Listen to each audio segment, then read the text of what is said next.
The title of the piece is The Culture of Isolation, aka No Rehearsal.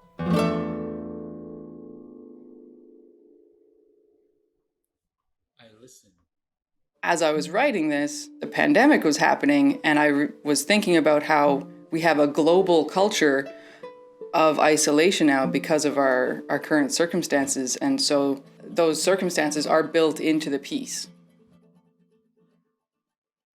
We don't get to hear each other's parts. We have to practice by ourselves, and there's a 15-second limit to each phrase.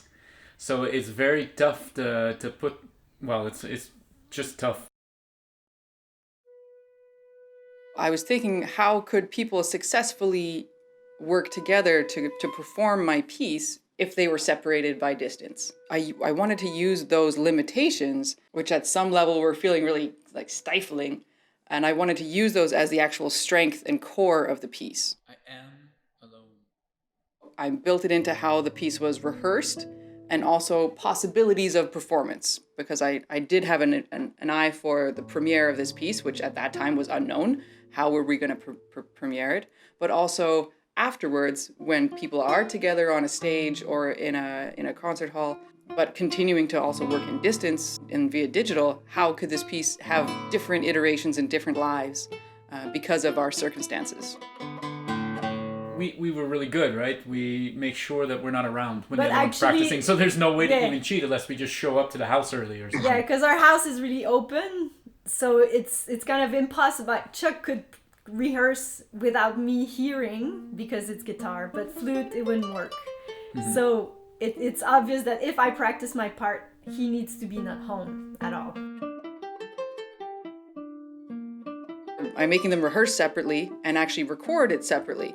And then what happens is those two recordings are going to be placed on top of each other for the first time during the premiere. And so I build the piece to have certain time pillars where they know they're in the same place in the music, but they don't actually hear what the other person's doing. It's a bit scary not knowing what the end result's going to be. But you just have to trust the process and that the composer, Carmen, knows what she's doing. It's not her first piece ever, so she seems very excited about it.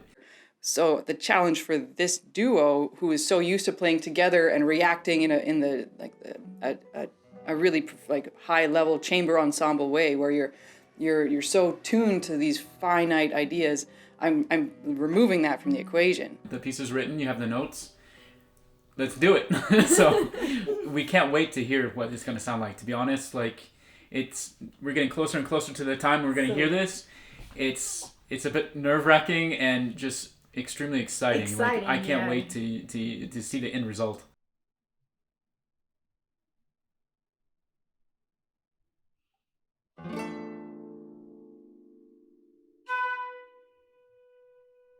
I listen.